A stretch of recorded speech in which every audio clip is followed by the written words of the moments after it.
All right, welcome back, Truth Seekers. I'm joined here by John. He goes by American Fathers, and I actually need to get his channel up here. I'm hoping he's going to gain some subs from this one. He does great work. He's a reader. He's a father. He's definitely a truth seeker. He's one of the few people in the world that ever talked about my book on his own YouTube channel. Again, if you search American Fathers, that channel should pop up right there. This is the man on the screen. And again, brilliant man. And like so many brilliant people on the tube, just not getting the attention he deserves.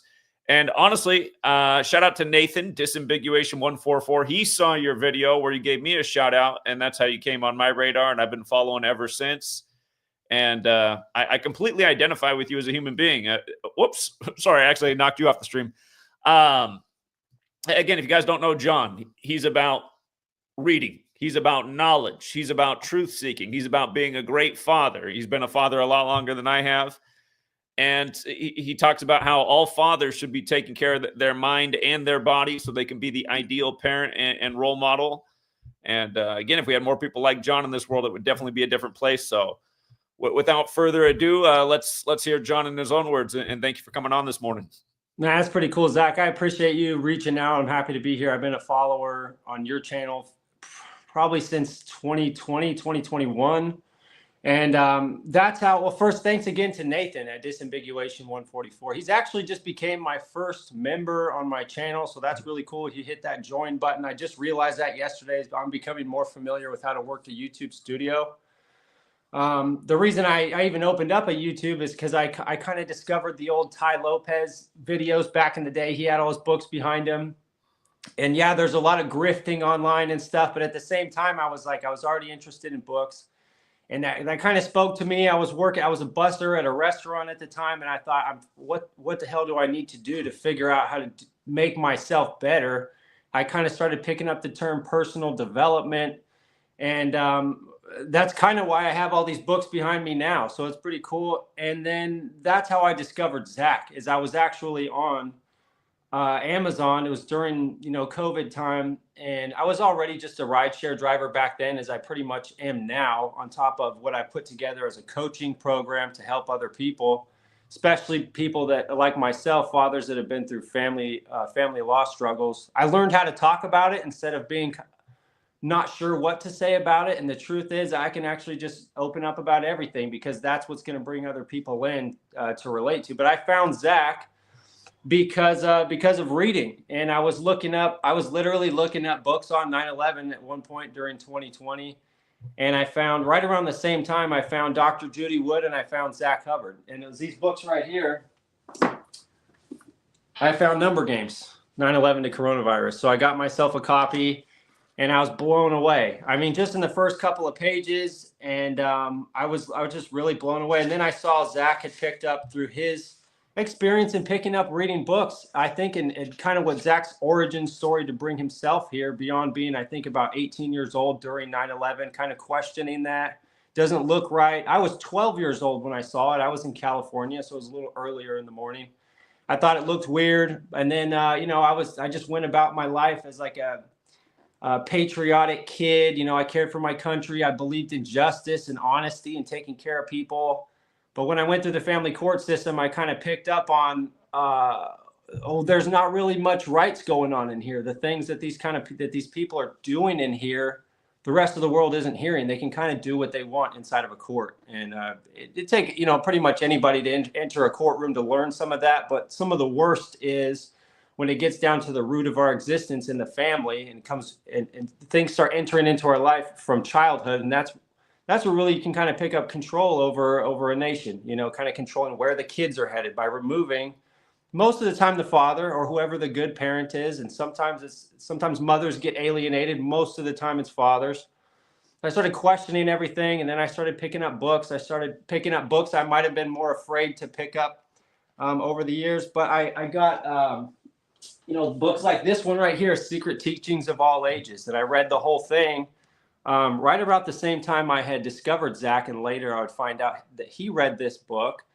And it's a huge book, but it's got a lot of cool information in there. And it goes over gematria, and it goes over some of the base ciphers, I think. And And I thought, I've already read that book, and I can relate to kind of where he picked up on that. And so, and I picked up the Sefer Yetzirah, the Book of Formation. I haven't read it yet, but Zach's mentioned that book a lot. So where he's come from and what kicked him off in this direction. So picking up books is what brought me towards discovery of what's really going on in the world. And then finding gifted people like Zach who can pick up on numbers, remember things really well, and turn around and have the guts to tell everybody now for, I don't know, like over 10 years or so, Zach's been doing this, I think. And so I started realizing, on top of sharing my stuff, going back to Ty Lopez, I realized getting on the internet can be beneficial. It can be very detrimental, as we all know, but it can be beneficial by sharing messages. So I learned you need to get on camera, use all these free platforms, and form something over time. Because, you know, kind of maybe starting to try to start a business, which I haven't really been successful in any of that, but I've tried so many times. You just keep going. You know, certain things come along for development, different types of stages. I a little bit embarrassingly, I went through this Wes Watson phase thing until I kind of realized that guy's pretty much full of shit, but I still picked up some golden nuggets along the way. And at this point, I learned how to couple I used to be a personal trainer for a few years. I coupled that experience with realizing that's kind of what helped me, the key words, survive parental alienation or continue to be a father, even though I couldn't be in the physical presence with my kid all the time. Staying in the gym helped me stay clear mentally, helped me stay away from drugs, helped me stay away from self-destruction. You know, it's easy. It can be very isolating as a father to go through that stuff, or even as a mother that goes through it. I won't forget about them. You get very isolated. You can get a lot of relationships, family relationships, sabotage, friendships, sabotage, you know, reputation sabotage, and all these things. And I didn't learn till later. Fitness really kept me through that. And I realized, you know, the little bit of thanks to the Wes Watson dude is, you know, he put together the Trainerize workout app. You can, you know, provide videos of how to do certain exercises. Very easy. People can pull it up on their phone. Write a workout schedule, keep in touch for meal planning. I've got background in all that. I used to work with about over 100 people between 2015 and 2016. And then Zoom calls. You know, you don't really have to be in the same place all the time. The cool thing about the internet is you can just meet on video like we are right now. And, you know, meet once a week on video, get a workout and meal plan. And that's basically this little program I kind of learned how to put together, and then be present online, share as many stories as possible. And have kind of a program or an option for parents and fathers to keep themselves together. You know, if you know that you can meet up with me every week, or a group of guys every week, or parents, and realize that these people are on the same path, you know, they're following some type of workout program, meal planning, then you can kind of check in every week and realize that mostly in arm's reach in our general atmosphere, not going to get a lot of that support. There's not going to be everybody aligned with what you're doing. So I hope to build that over time, build a community over time. Absolutely. To stay aligned with that stuff. But yeah, I real appreciate quick about your fitness. So you've been posting your results online, and it looks like you've made some pretty rapid formations through some dedication and discipline. Again, you look at our country right now, there's a lot of people that could really benefit from better nutrition and exercise. Just want to talk a little bit about what your routine is. I'm sure there's people out there listening today who could use the inspiration. Yeah, so I'm 35. I'll be 36 in June. I very superficially as a young guy, and especially I was a really thin kid. I looked like a coat hanger, you know, growing up. And right about sixth grade, going through junior high and high school, I was falling backwards kind of a little bit. And I'll tell you, you know, if you're that young, just keep pushing on through, because those hardships of just simply being thinner and having a faster metabolism, being what you call an ectomorph, taller, thinner frame, hard gainer is what it's a little bit of a myth, but they call it a hard gainer. It's hard to gain weight, hard to gain muscle. I don't know if that is a myth. When I was younger and worked out all the time, I had to drink so many protein shakes and pack on so many calories, and I couldn't eclipse 170 pounds. Yeah, I'm it's not 5'10". exactly a myth. I don't think that's quite the right word, but it is. It takes a lot more work. You know, once I started pushing myself through learning how to eat, and I was like 18. I got my first apartment, and I was very much alone, kind of as a kid and as a young adult. I walked into Barnes and Noble and I bought this book, this Bodybuilding 101, and I should have finished the whole thing, but I only got about halfway through before I learned enough to really start applying it. And I started gaining some weight. I started learning what carbohydrates are and what they do is kind of your energy. And then your protein is basically your building blocks for sustaining muscle or, you know, growing muscle.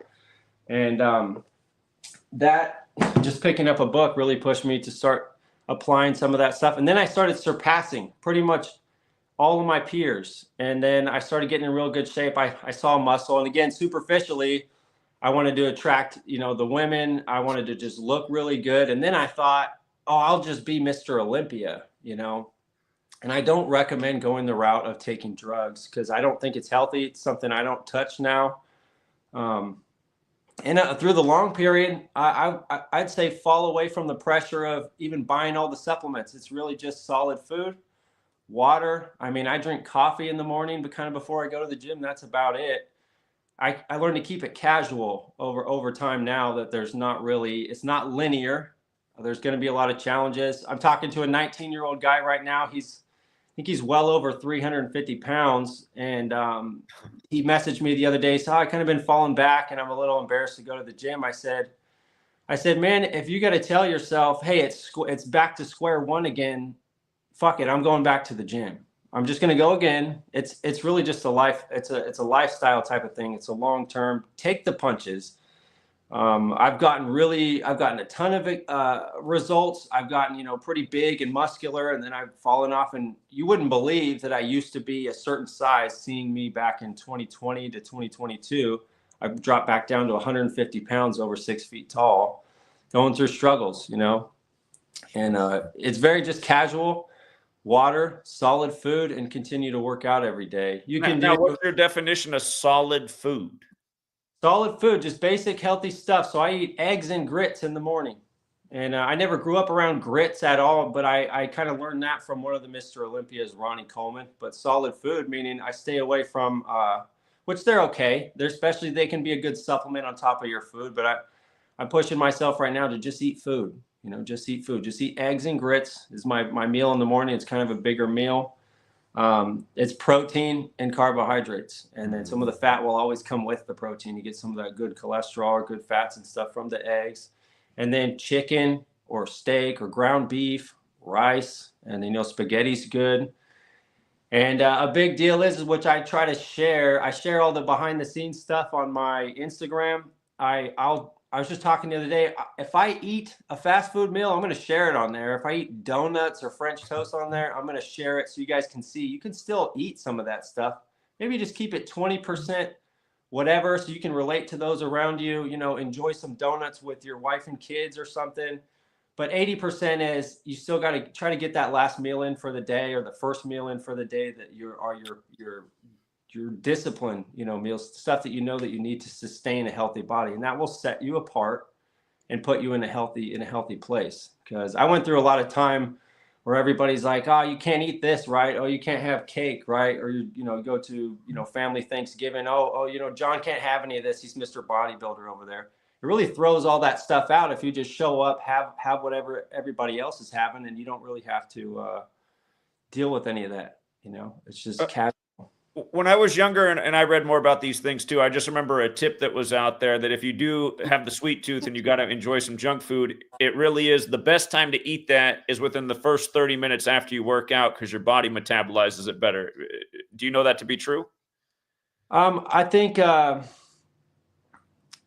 after you work out, it's like your natural growth hormone will spike and your body's up and running, everything's pumping. So whatever you put in there is going to be absorbed real quick and go into your muscles. The sugars and stuff, like I could have a donut walking right out of the gym, won't be that big of a deal, but I'll still after that go for something good and nutritious and replenishing some carbohydrate and protein. But the truth is you could even have a whole bad day. You could miss a whole day or whatever it is, but you got to keep coming back the next day and the next day, because days go by so fast overall in the big picture. If you're staying pretty well disciplined overall, you'll be generally healthy.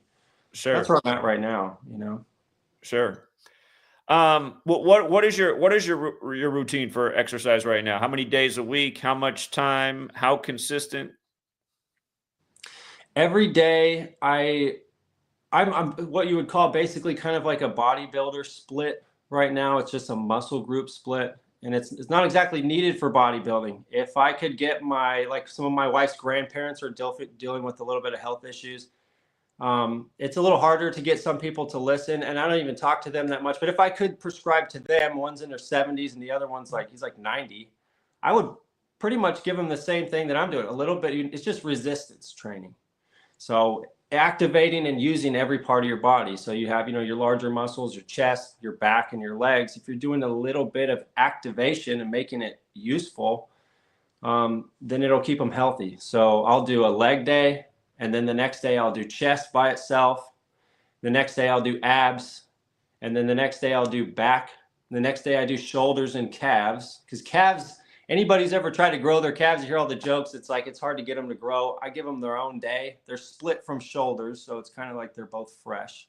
Then the Sure. last day is arms. And so then just intuitively, I take rest days when I feel like I need to take them. So you can go 2 days in the gym and then take a rest day. Sometimes I've taken, it's a little bit too much for me, but I just took 4 days rest the other day, but I kept eating really good the whole time.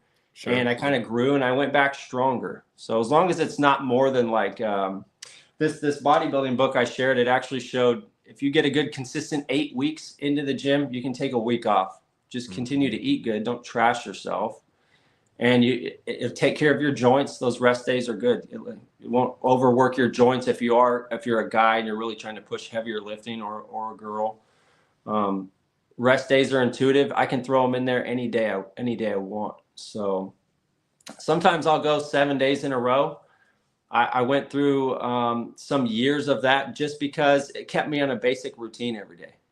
And Sure. I wasn't murdering my muscle every time. So say if it's chest day, on some days I'm going in there, I'm kind of a little bit tired, but I'm not going to go in and try and lift my heaviest. I'm just going to go through the motions, lighter weight, pretty moderate.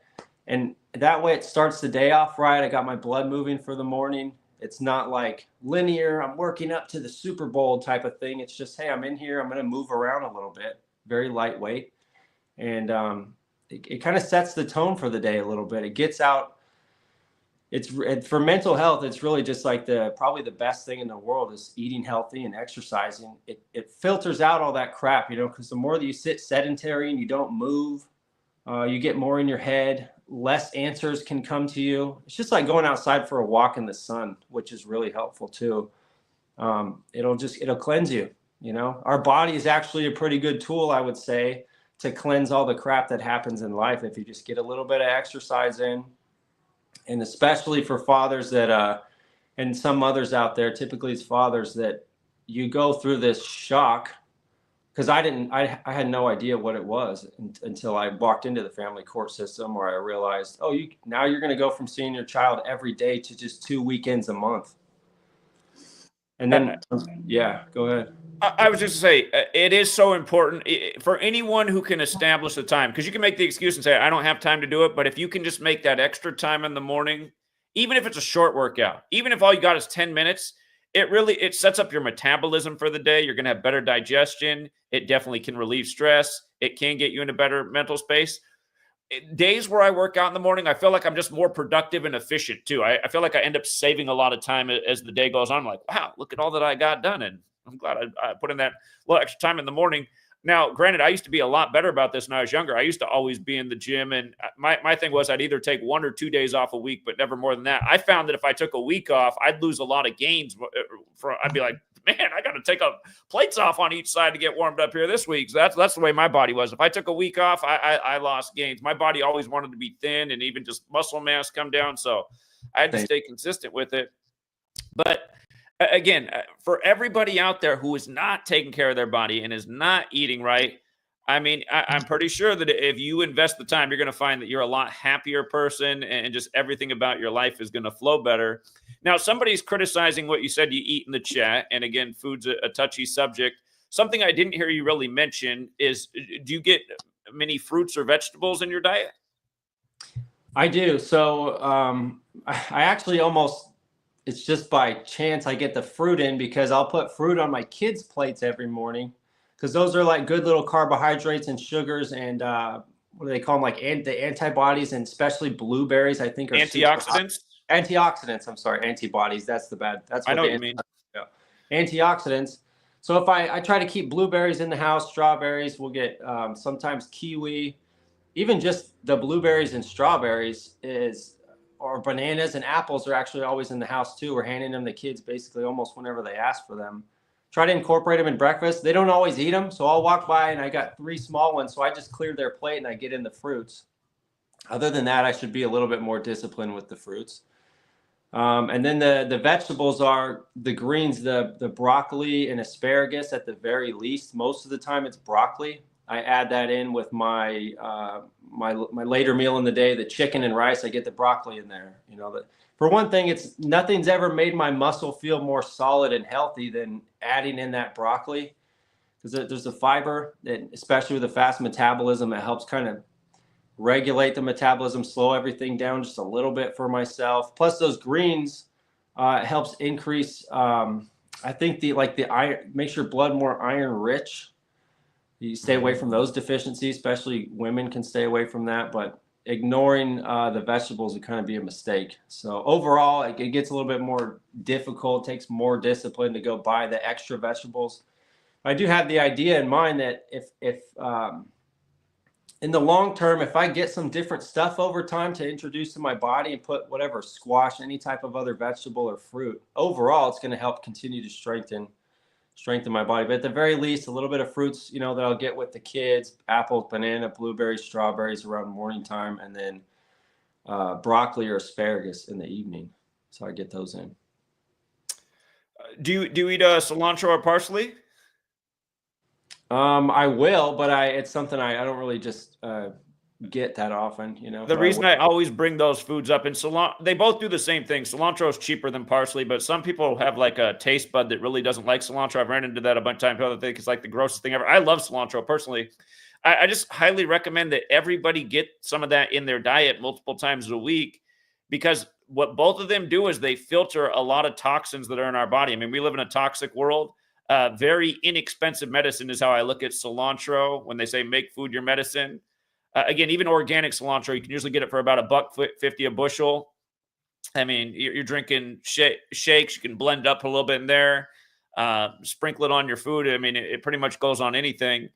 It's just, I think those are two foods that people overlook. Some people like parsley more. It usually costs a little bit more. Usually goes better with your spaghetti or something like that. But yeah, I highly recommend that everybody get those things in their diet regularly. We do live in a toxic world, and it's like you're putting a natural cleaner in your body. So I'd take that as a sign for anybody watching, just like I do for myself right now. That's going to be a reminder. I'm gonna grab that and make sure I get some of that into my daily, or somewhere into my week or monthly food, so I can get that stuff in my body.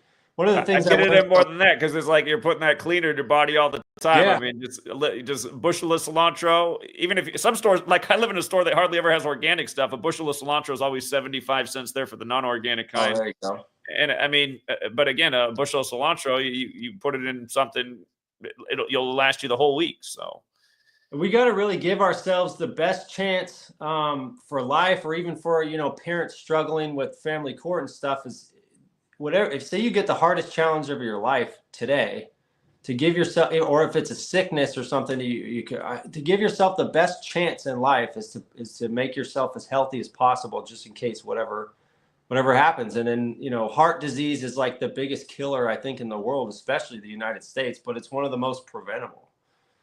So if you get a little bit of discipline with your nutrition, you can avoid some of those things, or probably even the cancers, all these different types of cancers and stuff. Give yourself the best chance. I want to be I I care about my kids so much. I want to be there for them for the rest of their lives and their kids, for as long as I can.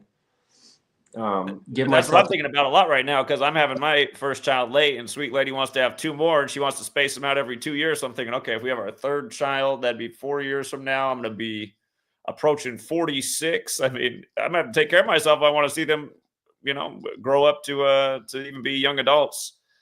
And yeah, so that's motivation.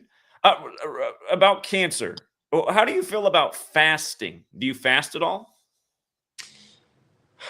How do I feel about fat? I try to follow some of the guys that are a little bit more educated on it, or talk about it more on social media and learn from them. Part of me immediately thinks, okay, my metabolism's so fast, or I've gone through points in my life where I haven't eaten, either because I just didn't have the option to eat as much, or just being depressed. I've gone through so much time of no eating. I feel like I'm going through a 48-hour fast if I just don't eat for 12 hours or half the day. I feel like I'm already fasting. I felt my body starts really eating away the muscle mass and going backwards. But at the same time, if it is beneficial, even going through some of my struggles, then I've probably got some of the benefits from it. It's not something that I would really deny, as far as I know.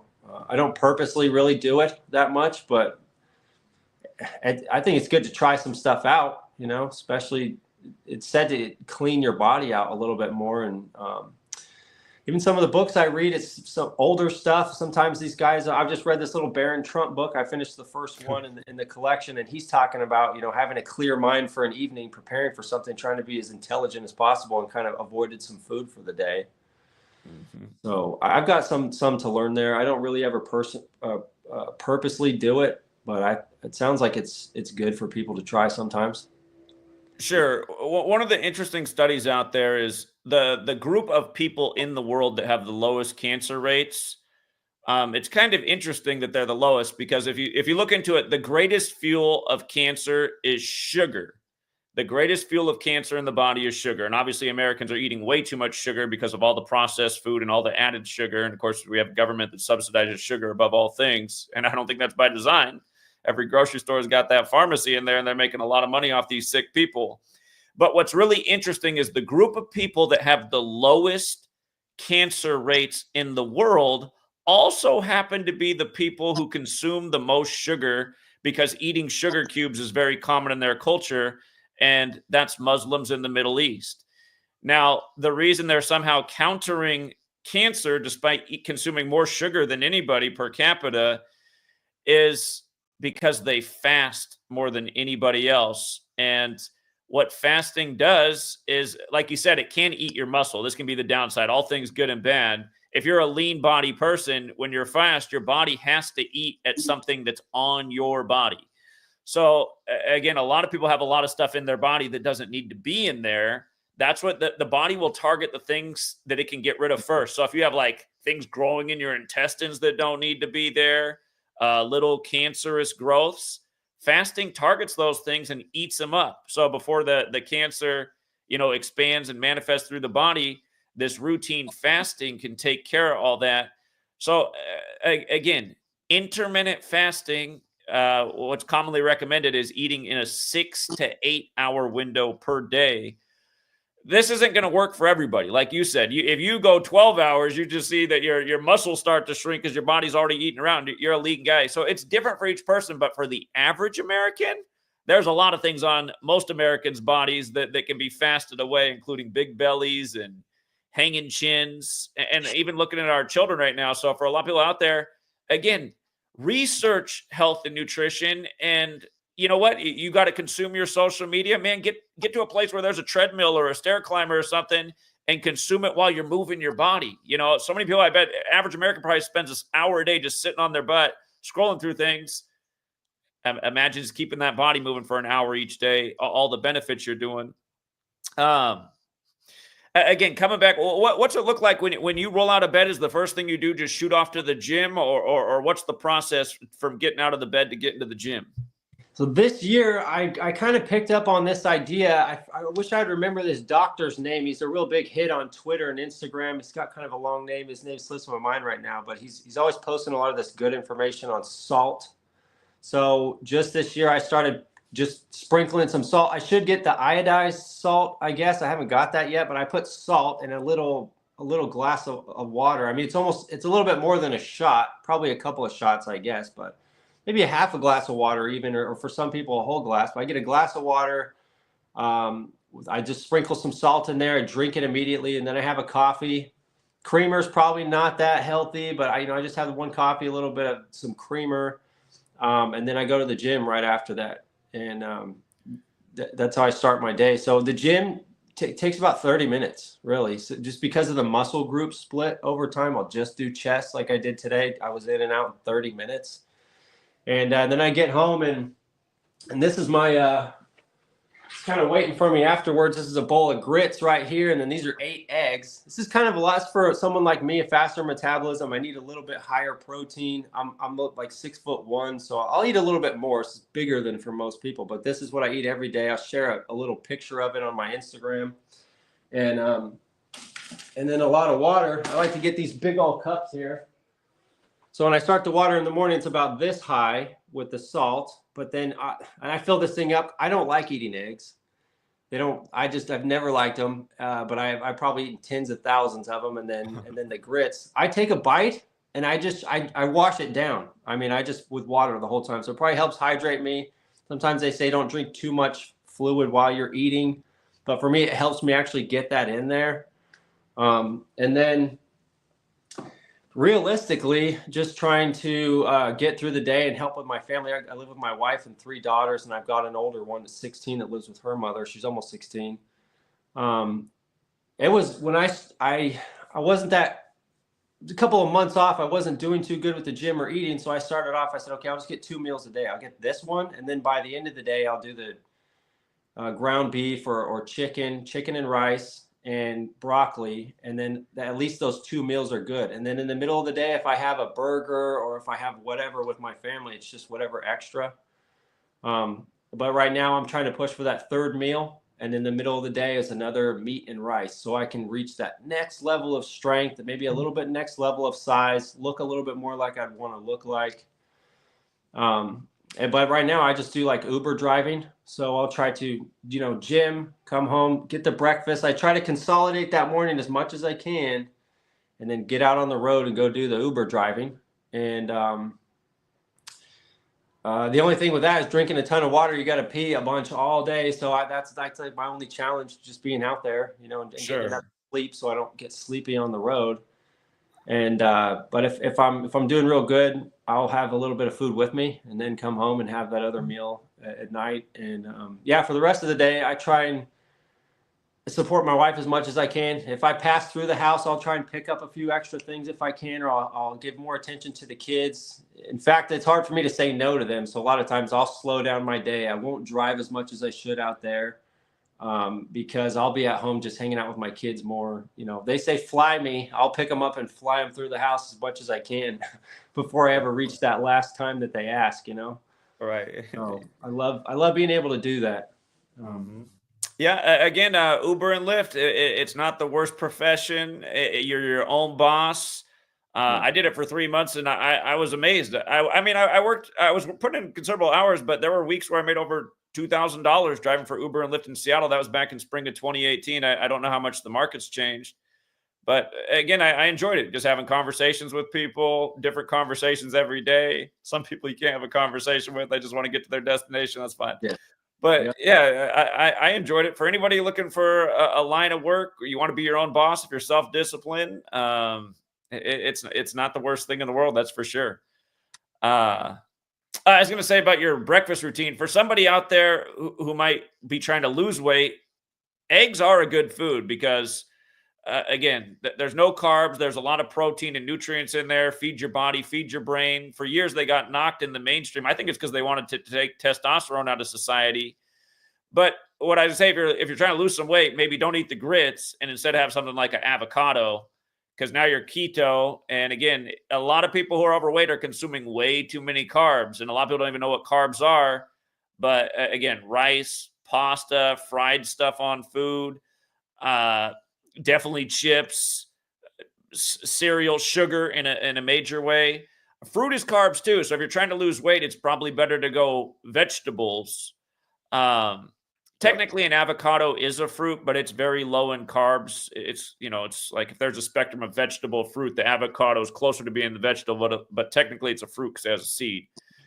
So yeah, I mean, you got to know your body type and what you're trying to do, but you can make rapid transformations in your body. And that's what you were saying. You're saying, I got out of the gym for years. I let my body get deflated, but look at me now. I'm back on my routine and my arms are ripped and my body's getting ripped. I feel good. Yeah.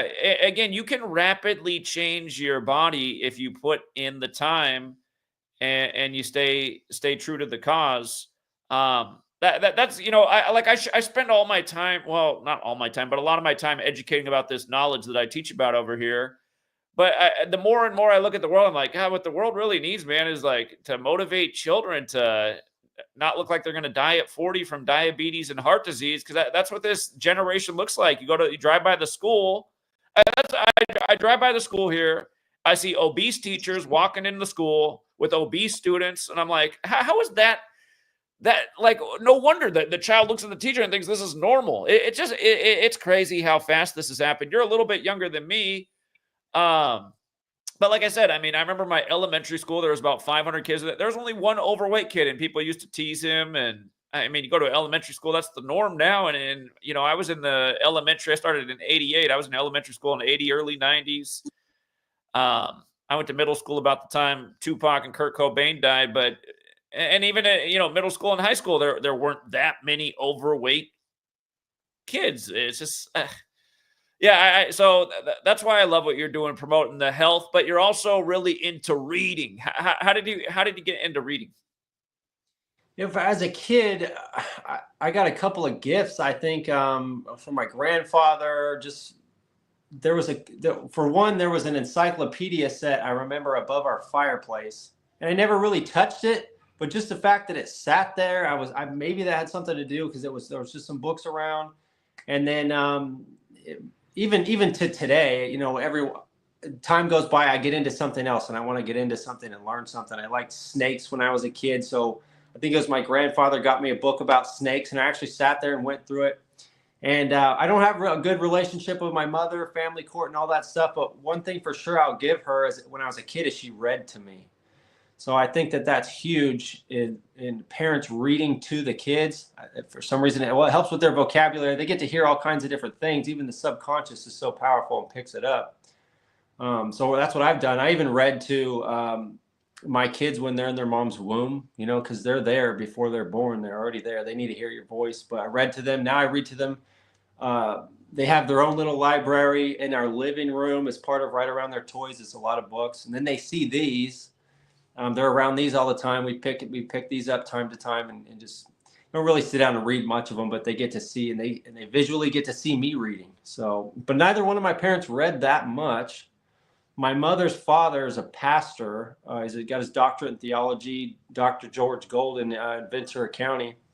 That one book was really important to him his whole life. And I've been in and out of my own path with Christianity, but he's always been real solid with that. And he's been a very respectable guy.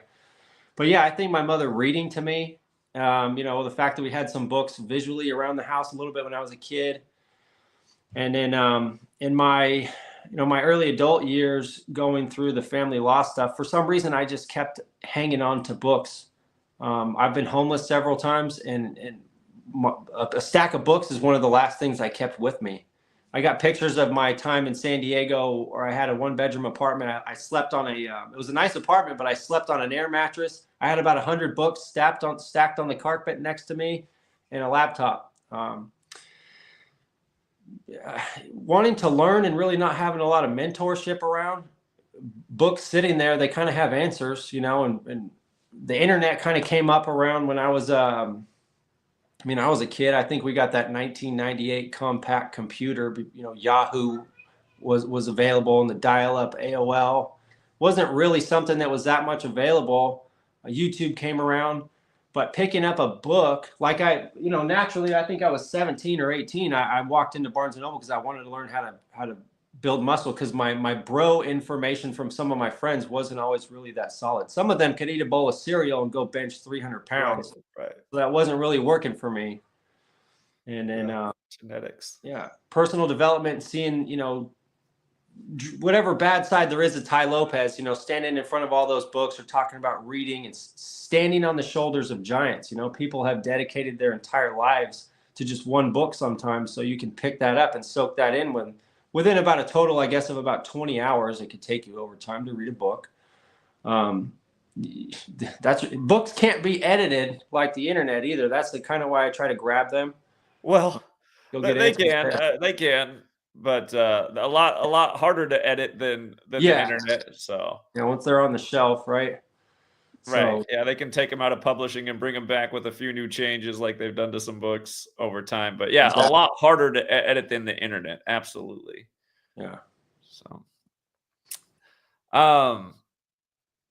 to answer your question real quick about anybody wanting to lose weight as far as their breakfast routine and stuff, is counting calories or your macronutrients isn't the end all be all for getting in shape, but it is something for everybody to learn and kind of follow, at least for some period of time, because it gets you familiar with macronutrients, the protein, fats, and carbohydrates.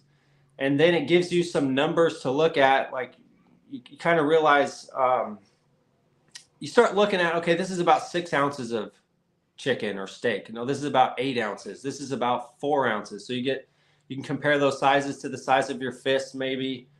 As you start counting how many eggs you have every day, rather than somebody just putting it on a plate for you, okay, now I've been having 2 eggs every day for a while. Maybe I can bump it up to 3, or maybe I can cut it down.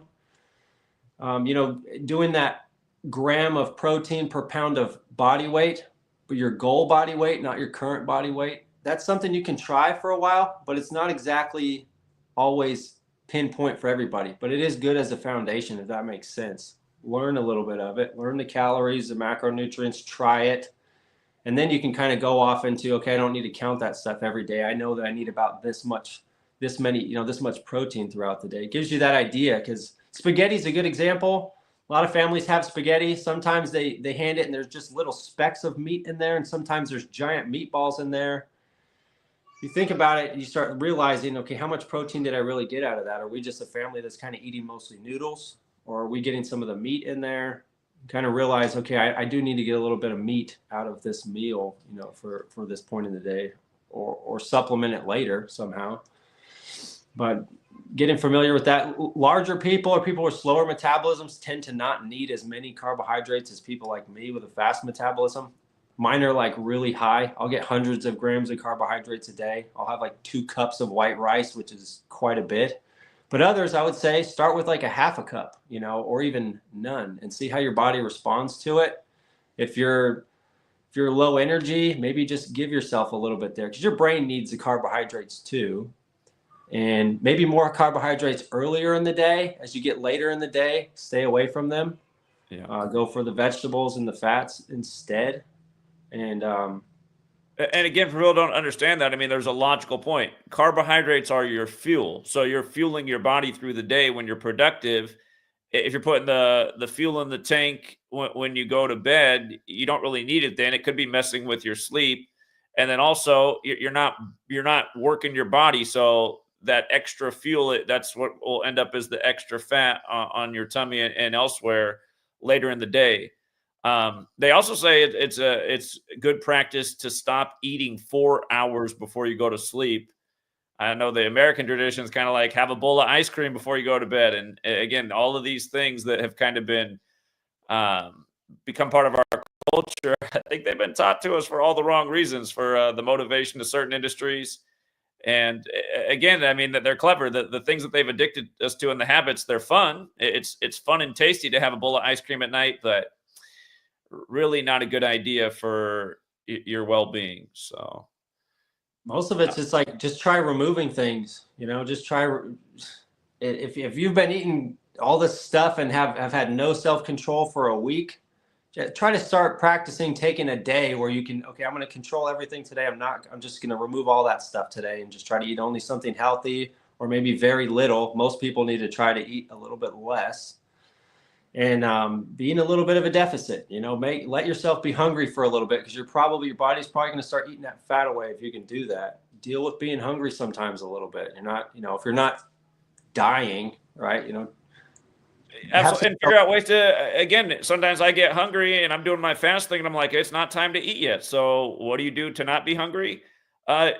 Do something else, distract your mind, get productive. You know what? I'm gonna mow the lawn right now. I got some free time, getting hungry, so I take a snack. I'm gonna go mow the lawn right now. I'm gonna go do an extra workout. Oh yeah, I need to get that writing project done. I'm gonna focus on that. You have to learn to have control over your what's the word? What's the word? You act on your impulses. You got to have control over your impulses.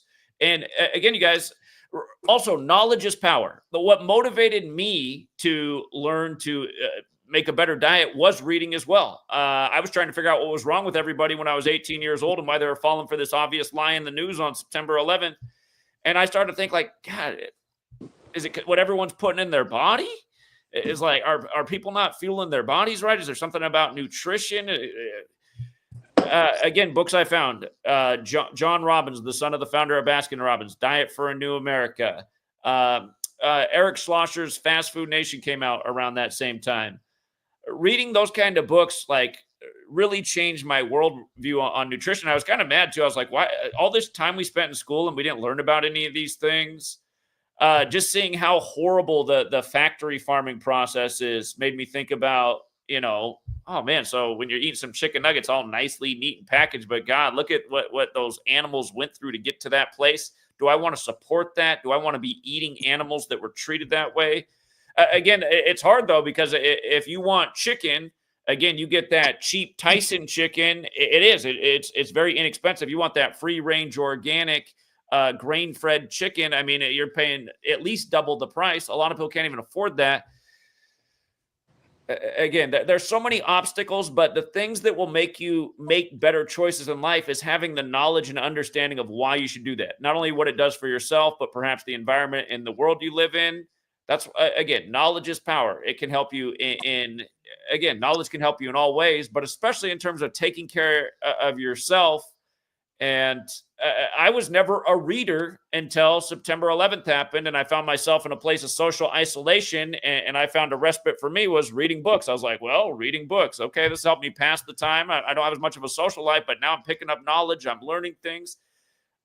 Again, books are a great friend in times of need and in times of despair.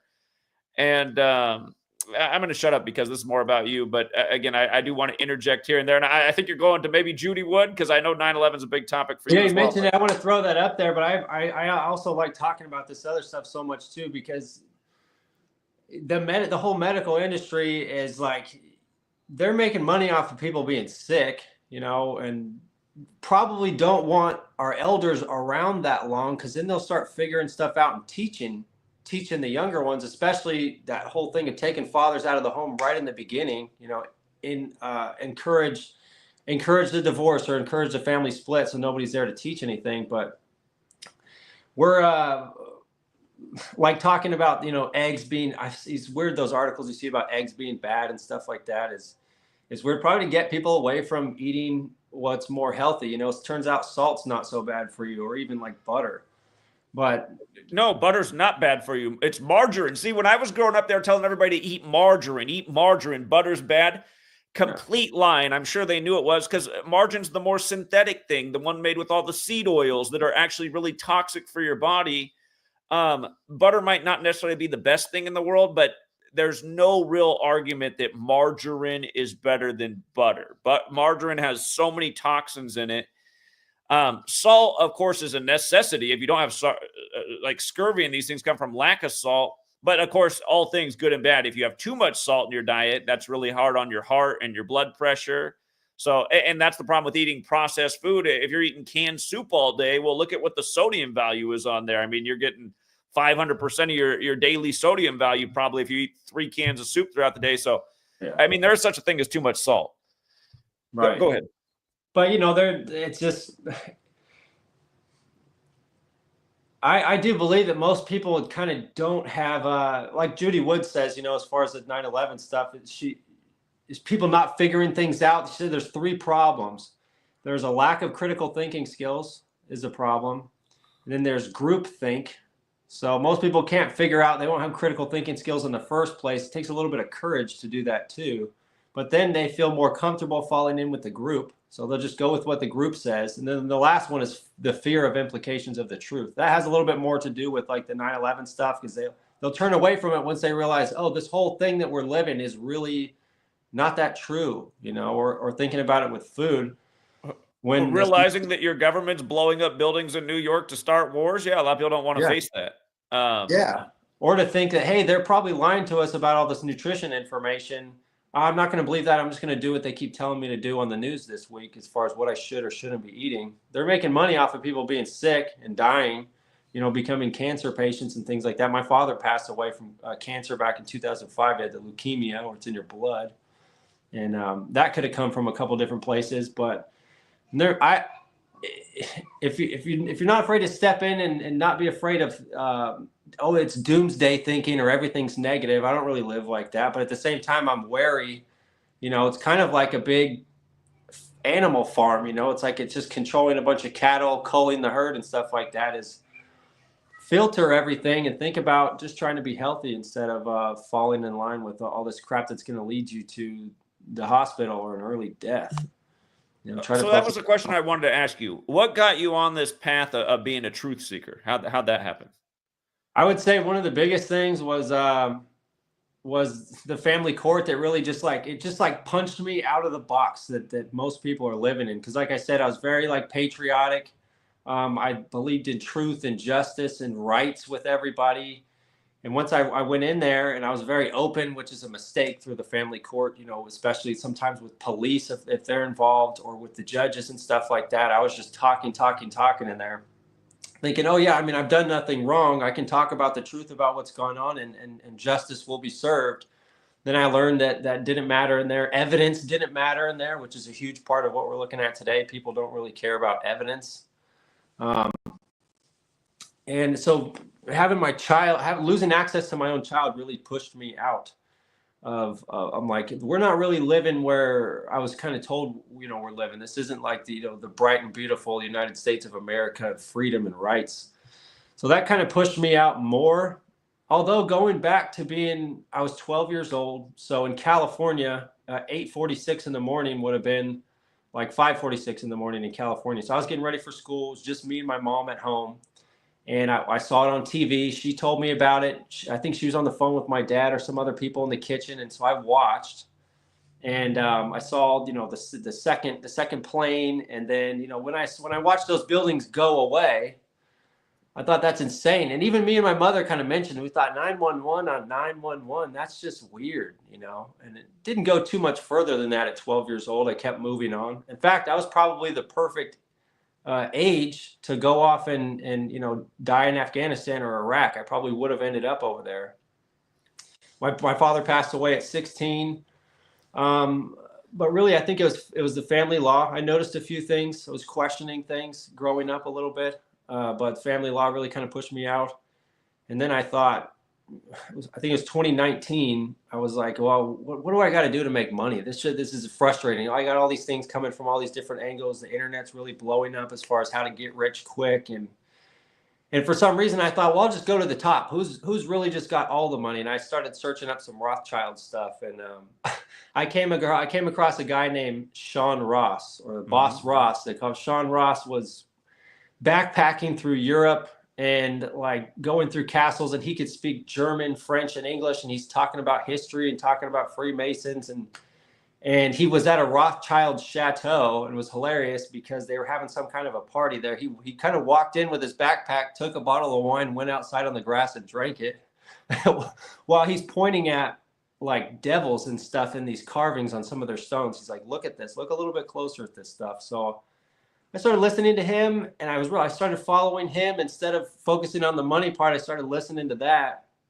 And it was the same time I was going through the absolute worst in the family court, just really getting trampled in there. You know, they don't really hold most of the time it's mothers. They don't actually make them follow the court orders that well. And if you try to have it enforced, you'll be let down most likely there too.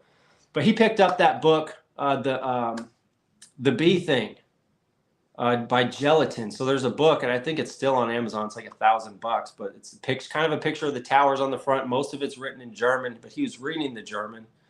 He's like, look how messed up and psychotic this is. They got a lot of creepy drawings and stuff in there. It had to do with the art students that were on I think the 93rd floor of the North Tower. They were there for almost a year or something before 9/11 happened. So that pushed me towards 9/11 a little bit more. And less than a year later, I had moved from San Diego back to Bakersfield again during 2020. And I just started looking at books on 9/11. I was like, I'm just going to start reading and figuring out what's going on. I used to kind of follow the idea of there was explosives and stuff in there. That's what I thought for a while. But at the same time, I swear it's probably the same day I found 9/11 to Number Games, 9/11 to Coronavirus. And I discovered Zach's book. I got that. And then I discovered, which I'm blown away. I do question kind of like why this is even available for people to buy, or why this woman's alive, or how this happened, how she did this, how she made this book. So questioning whether or not there's an actual investigation into 9/11 it's right here. I mean, this is it's a really, really nice book. It's like textbook style, very good quality book, high quality images and stuff in here. It's really the investigation into 9/11. So this woman's qualified. She was a professor at Clemson University, and when she saw it that day, she started looking at things. She said, she's like, I can't allow my own, it's an insult to my intelligence to look at this and say that this is what happened. There's no way those buildings could have went away that fast. So she started actually doing an investigation. So when I got this book, I read the whole thing in 2020 for the first time. I probably read it 5 or 6 times now, and I've gone back and watched all my videos I did on it. I actually read it word for word, chapter for chapter on a playlist on my YouTube. I finished it this last year. I went through the whole thing, and I kind of got a blessing, not directly from Judy, but from one of the guys that helped publish this book, Andrew Johnson. So he kind of gave me the encouragement to keep going, keep reading the book. So I read through the whole thing. Yeah, there it is on my channel. Almost to kind of like, in a way, not as good as what Zach's doing, but it's kind of like hand holding, saying, it's all right here. All the answers are right here. I read through the whole thing.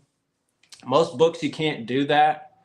But as far as Zach, someone like Zach or someone like Judy Wood, they want the information to be out there. They want you to take responsibility and ownership of this information and do something with it. Talk about it.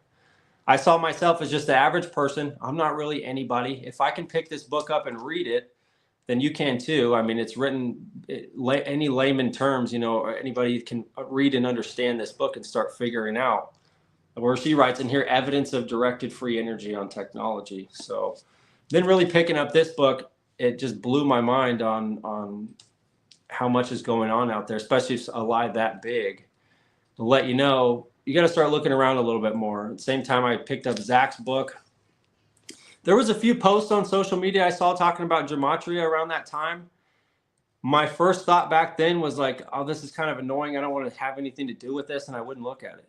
But then when I picked up Zach's book, and they're just page after page after page after page on there, even talking about Trump, everything going on, I was like, this is just undeniable. I can't ignore how much these things line up for all of these events so much every day. And Zach's still teaching us every single day. So that's what really pushed me all the way out. And so now I question everything. I didn't touch any of those jabs that they were talking about back in 2020. I didn't put any of that stuff in any of my kids or me or my wife. Learning this stuff probably saved me from going through that, in my own opinion. I didn't ever get any of those jabs, and even the basic stuff. I have not touched any of my 3 daughters, my youngest ones, with any of it, because it would just break my heart if they put one little poke in there and all of a sudden they're gone, for a day. I can't deal with that. So I will not take that risk. Realizing how kind of dark and nefarious the medical industry is, and how many people are getting all this autism and stuff, I thought, I'm not taking the chance. I actually have more faith in what our bodies really are, how good our bodies are. That's a tool to get through this life. I'm not touching any of that stuff. So it probably saved me, in my own opinion. I think a lot of people on here would agree with that. But that book is incredible. Yeah, again, knowledge is power. And again, a lot of people are scared to question authority. But I mean, if you're honest with yourself and you say, are the authorities really doing that good of a job for us? Because look at where they've led society right to this moment. I mean, look at our children. They're under the leadership of authorities. They set up the school system, they set up the food diagram. They've said what's okay for children. It's led children to this point. We have a very ignorant populace, poorly educated, horrible health problems at young ages. I don't know why more people aren't going, something is seriously wrong, that we need a radical change right now at this moment. Our leadership is not getting it done. I felt that way since way before it got this bad. And as a young person, I was like, where are we going to? Like, how bad is it going to get and how fast? I mean, I feel like we're being driven to a cliff. And I don't know how more people don't see it at this day and age.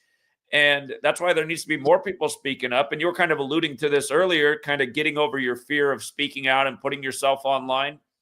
So many people in this world do not do the things that they should do out of fear. And I'm sure a lot of people, when they're in their closing days, their dying days, they might be thinking back on their life and thinking, man, I can't believe I didn't get that done. Oh my God, where did all the time go? And I didn't get that done. Again, fear of failure, fear of rejection, fear of being made fun of, fear of what other people are going to think. I doubt anyone in their closing moments is looking back and going like, oh yeah, I remember getting it. It's going to be the things you didn't do and the things you kept yourself from doing that were really within your own power and control. And again, being embarrassed or making a fool of yourself because you're new to something, it's just all part of the process. And again, almost everyone, like we're all similar, almost everyone is afraid of public speaking from the get-go.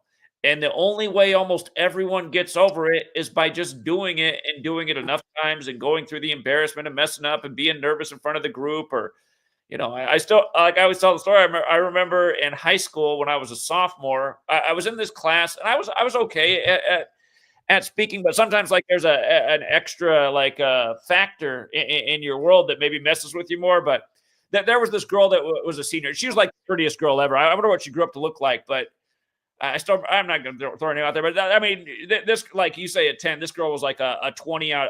But anyway, she was a senior. She's like the most beautiful person I'd ever seen. And I'm a sophomore and I'm okay at speaking in front of the class, but I'm uncomfortable too. But she was in the class and oh my God, I was like, what is this girl going to think of me? And I just remember I was like rattling, like I was just so nervous. Yeah. Anyway, I still remember that moment because I just felt like that was the most embarrassing moment for me having to do public speaking. But even still, that's just all part of the process of getting to a place where you're comfortable being in front of a group of people, no matter who it is. And, a part also helped me out is when you go to grad school to become a teacher, and you could do it in your undergrad as well. It's not what my undergrad was. I had to go to graduate school to become a teacher, that they make you get up in front of the class and speak all the time until it just becomes second nature.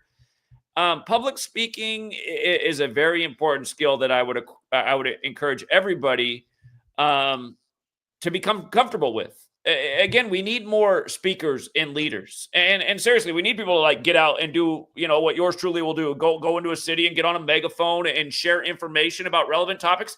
Imagine we have a world where like there are people on corners that you wish would just shut up because they're going on about the same old BS that really doesn't help. But I feel like when we go out to a place and we're educating about, current events and like people who are listening do stop and go, wow, this is crazy. Where can I learn more about this? I mean, you're going to have people walk by and give you the middle finger and say all that.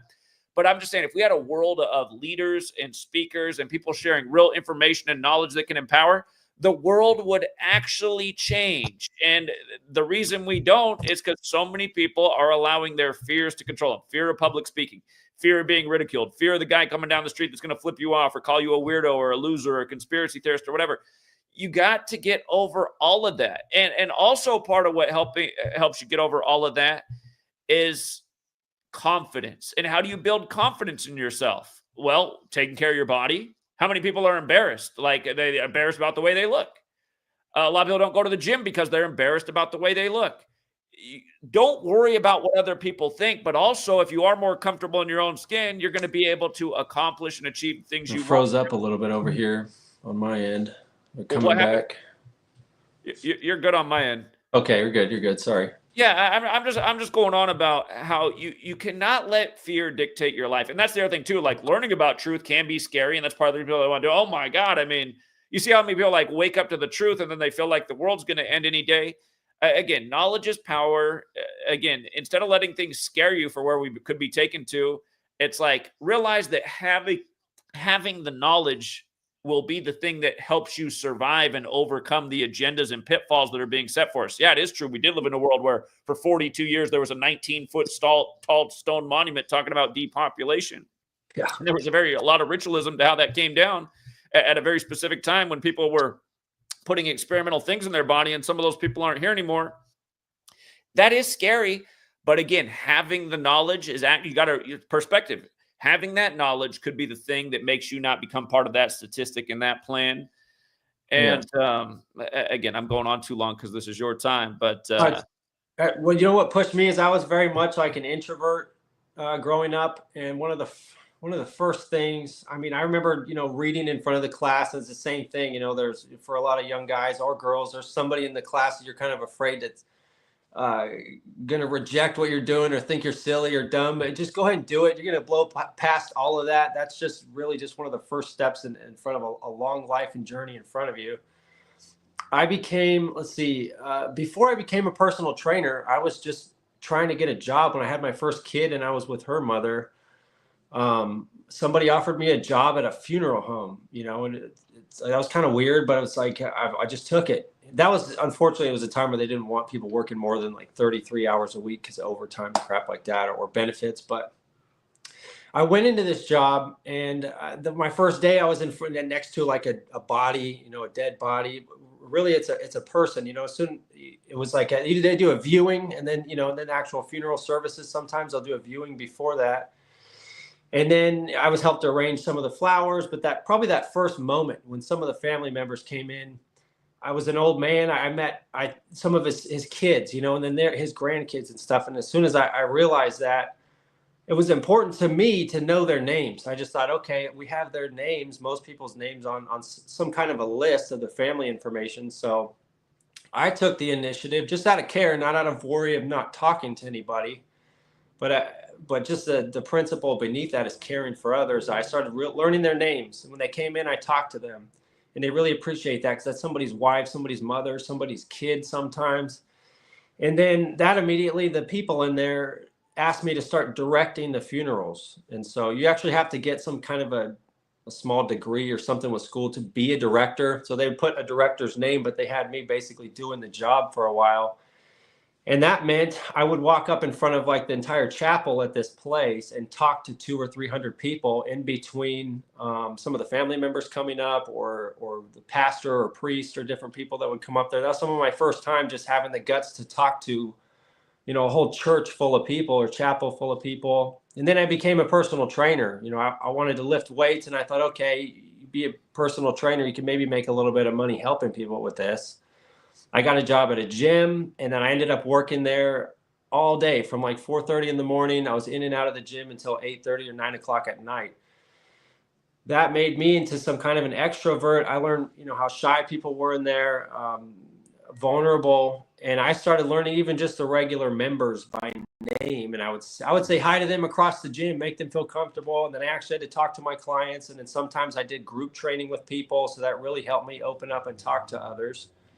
That helped me a lot. And then being an Uber driver, I wasn't making a lot of money working for a gym as a trainer. So I started Uber driving. And then some of the times people don't want to talk. You can kind of pick up on that. And other times they do want to talk. Sometimes you'll be very up close with somebody within 5 minutes. They might be crying in front of you or something, or someone's just telling you about their life. You really get to learn the ground level of real people out there on whatever shape, color, they are, where they're from, different places, what they're going through. I started talking. I've probably done over 10,000, maybe closer to 12 or 15,000 rides as an Uber driver and Lyft driver.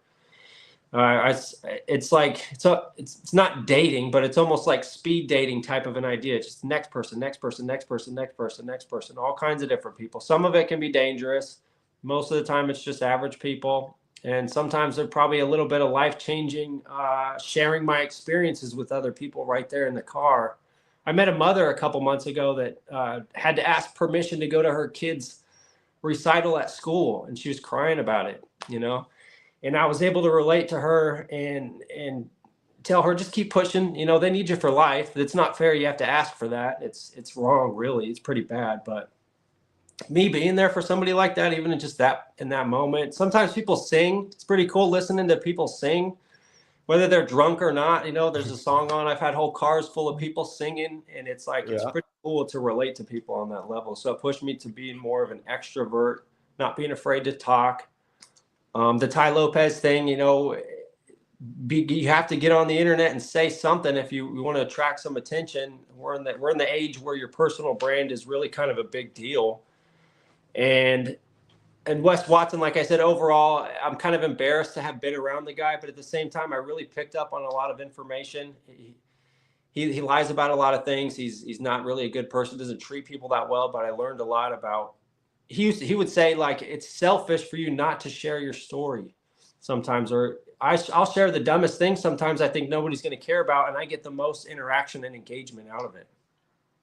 You know, so it helps to just tell your story. It doesn't have to compare to anybody else. Oftentimes you see somebody successful and it's like, oh, my story's not like that. You know, what am I going to say? But really, people do relate to everything that you've gone through in your life. It's helpful to just talk about it. And when I do videos, I really don't, for one, I don't have all the equipment or the experience, so I don't edit things very much. But at the same time, I stopped caring.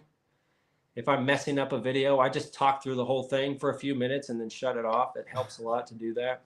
And I made good connections with a lot of people. Sure. Yeah, I don't put any time into editing either. And maybe that's, if people do like chopped up edited things, it might be a way to catch more people's attention. But I kind of just like the raw, uncut, and I spend my time into doing work and presenting. And again, people for short attention spans, to me, it's their loss. But anyhow, what you were just saying, though, about driving with Uber and Lyft and having conversations that can be meaningful and life-changing. Yeah, I like I said, I did it for 3 months and I really enjoyed it. I had a lot of great conversations. And I remember one night taking home a married couple. I'm driving for people from earlier with Seattle. I was taking them from Seattle back to Kirkland. I picked them up after a dinner date, married couple. And then, you know, naturally people will oftentimes just start asking about you to make conversation. It's about a 25-minute drive. And, you know, somehow in some way in the conversation, it got to, you know, I've been with this sweet girl for a long time and we live together, and they're like, so wait a minute, you live together, but you're not married? And I was like, yeah, we're not married. And the guy was just like, so distraught about that. He's like, that is not right. Hey, you should be married. And I thought, well, you know, I mean, we have a good relationship. We're loyal to each other. And then the wife was like, I bet she would rather be married. And you know, when the wife started saying that, I already knew that sweet lady, she'd already dropped the clue a million times that she'd rather be married than just living together. And it was around the same time, sweet lady, she was going back to visit family and was going to be gone for some time. And, you know, between that conversation and knowing what she wanted and that she's going to be gone for a while, you know, maybe had that conversation not happened, I might not have proposed. But it was like a week later, I did the proposal, and that couple, just that one night in the car, just the way they talked about it, and the man and the woman's opinion, and just knowing also what sweet lady, again, just the power of having conversations, even with strangers. Yeah, and sharing this knowledge. I shared this knowledge with a lot of people in the car. And like I said, I mean, there were over hundreds of great responses, only 2 negative responses. And one was like a little German girl, just know-it-all type. And the other was a guy who didn't want to hear about March Madness being rigged, so he had to slam the door. And I was just trying to cheer him up because his team had just lost. So, you know, but I mean, hey, hundreds of successful stories versus 2 negative stories. I mean, that's a high ratio. And again, it's just... So, yeah, again, you talk about Uber and Lyft. I would suggest to anybody out there struggling with work, if you cannot figure out, I don't know if Uber and Lyft still do it, but they used to have a program if you didn't have a car where, like, they lease you the car, and then of course they take that out of your earnings, but it's still a way to get a start if the automobile is the thing holding you back. But yeah, it is a fun job. That's something that's missing so much too, is people's opportunity to talk to other people out there in the society. It's even if you don't really need the money, or maybe you could use a little bit of extra time, it'd kind of be cool just to try to push yourself out there a little bit to actually meet people, you know, because some of what the internet tries to say about this demographic or this demographic, you really actually meet real people doing a little job like that. I've met all kinds of different people. I've had connections with, all kinds of different people. It's cool to actually talk to them, and they'll share a little bit what's going on in their life. And the funny thing is the energy, I believe in some of this, just kind of meant to be to meet some people or share this experience or trade experiences really helps a lot. To where it was really good that I was there for them that day, or for you, they were there for us that day, just kind of being in that position. But yeah, it pays basically really good. At this point, better than most little entry level jobs. I got tired of working for other people so many different times. Personal training was a good option for that. But then, doing the Uber and Lyft driving, you can work whenever you want, stop whenever you want. It's been really helpful, especially just getting to meet actual people out there. It's rarely a bad experience. Indeed. I don't know how long you want to go for, but there might be some questions for you. Real talk, I think he was asking you if you have any insight on potassium for muscle growth. I don't. I have a little. The only formal education I have, or really getting into the weeds of stuff, is I've been certified a couple of times with the ISSA, and I started one class with NSCA and stuff. So it gets into more detailed things like that. So I don't have any answer for that off the top, but I'd say those, bananas are not really, unless you're allergic, not really a bad thing to get in. And I don't know if it's the potassium in the banana, but all those days for me really pushing my leg training, a lot of times at the end of the day or the rest of the day, sometimes I would cramp up really bad. And so I would make sure to eat a banana the day, like every day, or especially on the leg day before I went in there at some point hours before, and I would stop getting those kinds of cramps. But for muscle growth, one thing, I dated this Brazilian woman in San Diego for a short time. There's a lot of Brazilians out there. And she actually came to live with me for a couple of months. And she would make me put a banana on every meal I had. So I was doing all my meal prep. She would come by and put a banana on every meal, because she'd say that's what all of them had done out there, at least her family and stuff. And she'd make me eat one with every meal. And if a lot of Brazilians are really well-built people, especially like the women too, like these giant, muscular legs and bodies, and the men, like they're really well-built people, and they got a thing for bananas as far as I know. So I'd say they're good if you're not allergic. Other than that, as far as potassium itself, I don't really know too much specifically. Again, though, depending on what your body type is, if you're trying to lose weight, bananas are probably not the best food for you, because they are very high in carbohydrates. And from what I know about bananas, is it's better to eat them when they're less ripe. As they become more ripe, there's more sugar, more carb in them. And if you eat them like a banana, when the peel's all green, they might not taste as good and they're as hard, but they have all the same amount of potassium and they have less of the sugar. So it's actually better to eat bananas in terms of health and nutrition when they're less ripe. So, if anybody has any questions for John, that's American Fathers. We can go a little bit longer. I do have to wrap this up in about 10 minutes. Okay. And yeah, if not, I wanted to talk about just a little bit, or at least my recommendation, and probably my favorite book out of all my books would be this one right here. So it might be difficult for a lot of people to hear, but the demolition idea is actually a very well set up first layer of cover up. So as the author of this book would say, they didn't forget to put a cover up out there, and that would be this group, Architects and Engineers for 9/11 Truth. It's better said as Architects for an Engineered 9/11 Truth, because they're there for everybody to kind of think, oh, well, there's a group of smart people, they're more qualified, they'll pay attention to it, I'll just kind of listen to them. That Jake Shields podcast is a pretty cool new show I've been growing a lot of respect for, but then he just had on the guy Richard Gage, which is the main face for the Architects and Engineers. But when you get down to actually looking at the evidence that's inside of this book that this author put together, she'll let you know that it's actually absolutely impossible for there to have been any explosives there at all. Even Building 7, they say it looks like a controlled demolition, but actually it was very silent. And talking about editing videos. So to get into the book, even if you don't want to buy it, or if you're afraid of the government knowing you ordered the book or whatever, at least go watch some of the videos I read through word for word, chapter for chapter. I challenge anybody, read the first chapter, and see what you think about that. There's no mumbo jumbo in here. There's no theories in here. And in fact, she stays away from all of that. She stays away from this whole truth movement on 9/11. She really just puts forth the evidence. You look at things like seismic impact, that the seismic impact did not reflect those 210-story buildings crashing to the ground, or they're about 500,000 tons each.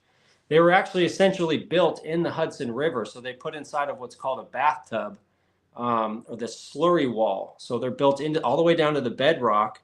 And if they would have crashed to the ground, that wall would have broken. So part of the cleanup process was building 6 was just like an 8-story building. And one of the walls they wanted to pull down, they had to pull it down slowly with cables. They had to lower it down because they were afraid of breaking the slurry wall. So if that would have broken, all of lower Manhattan would have flooded. And that didn't happen. And the seismic activity is also shared in here. I think it's in chapter 5 or 6. Was more like a 20-story building hitting the ground. And actually, it's not even at all like hitting the ground, because when you look at seismic activity, there's something called a P wave and an S wave. And it's actually more indicative of like lifting a bowling ball off of a spring mattress. It's more like the buildings were lifted up off the ground when you look at the activity in the ground that day. It was taken in several different places, or the lack, really it's the lack of rubble. Where did the towers go is a good, it was a great title she put there, because there was not enough rubble to even account for these buildings even being on the ground. So even if there was explosives, it would have made a huge bang, and it would have really damaged other buildings around the area. And really, most of the other buildings were not damaged at all above the 20th floor. And so there would have been damage. Even if you look at the tops of the buildings, there wasn't really things landing on the tops of any other buildings. And so it would make you question, how did all these cars seem to have catch on fire in the street when the tops of all these other buildings didn't really have any debris? They weren't catching on fire, but the cars seemed to be. And so she has a proof of concept thing in here with John Hutchison, or the Hutchison effect, and some of the things that he worked on that actually parallel most of the effects we see that day. Because if you look real close at this is frothing up. And so what's happening is the dust turned mostly to, the buildings turned mostly to dust before hitting the ground. So they didn't burn up. They didn't slam to the ground. They turned to dust before hitting the ground. If you And the dust went all over New York City. Yeah. Again, I'll remind people, Manhattan is where the Manhattan Project, it's named after. And again, the terminology for when the buildings came down was ground zero. That's terminology that came out of the Manhattan Project. That's the point above or below ground where a hydrogen atomic or nuclear bomb explodes. And in Gematria, ground zero equals 127, like buildings 1, 2, and 7 fell. And they compared it to Pearl Harbor, kamikaze pilots. Pearl Harbor's December 7th. And again, Pentagon construction. Pentagon was also part of that day. Pentagon construction began September 11th, 1941, like literally on 9/11, but right before Pearl Harbor. There's so much ritualism to it. The one thing I have trouble with about no demolitions, I personally do not think that's true. I think that's faulty information.